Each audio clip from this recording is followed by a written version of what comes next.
Arsenal World Cup. Yeah, you would assume half the Arsenal squad is made up of players born with a severe allergy to trophies, but actually, there's a couple of World Cup winners shoved in that dressing room. You know, the one lying ninth in the league. The fact that Mesut Ozil and Shkodran Mustafi were once good enough to lift football's biggest prize on planet Earth with Germany in 2014, you think they can manage more than mid-table mediocrity.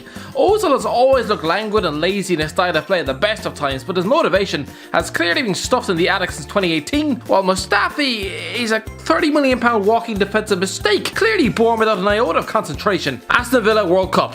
Yeah, if we're just talking trophies won at club level, then the only Premier League winner sitting in Aston Villa's dressing room is the wet lump of glucose that is Danny Drinkwater. Christ above, half the Villa squad probably gather round to hear his tales about lifting the bastard thing. But again, we also have a World Cup winner here. Pepe Reina lifting with Spain in 2010. Although, to be fair, he had about as much to do with winning that trophy as my pet cat, as she was born in 2019. He was an effective cheerleader, stuck on the bench playing both Iker Casillas and Victor Valdes. The only way he was getting on the pitch was if he'd slipped half a box of laxatives into their morning porridge, but he'll probably omit that piece of information when showing his medal to his grandkids. Chelsea World Cup.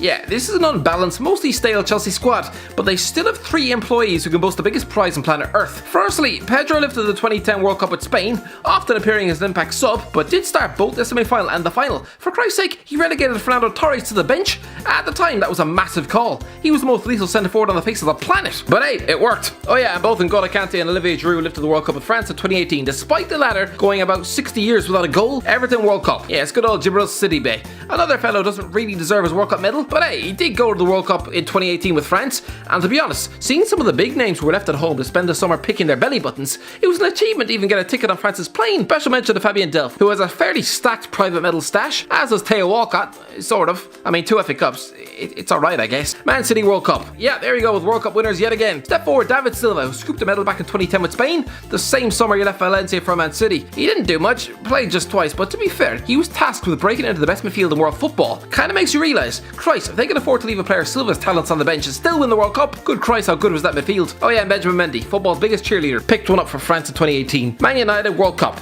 Again, like David Silva, Juan Mata picked up a World Cup winner's medal for some easy work. Good Christ, the only thing he did the entire tournament, aside from forming an indent on the bench, was playing the final 20 minutes of a group game against Honduras. Christ, barely half an hour against a bunch of part-time plumbers and postmen, and that earns you the most prestigious medal in world football? Good Christ. Paul Pogba did earn his, playing every game as France won in 2018. For Christ's sake, he even powered home a goal in the final. Tottenham World Cup. Yes, before any Arsenal fan queue up to compare Harry Kane's trophy cabinet to that of an empty attic. Lads, Hugo Lloris is a World Cup winner. I mean, for his own sake, let's thank Christ he is, because had France not won the World Cup final against Croatia, people will be replaying this era for years to come. If this mistake had meant Croatia were crowned world champions, Lloris would probably be exiled from his homeland. Never mind Stevie G, this guy would have been the biggest footballing meme of the last decade.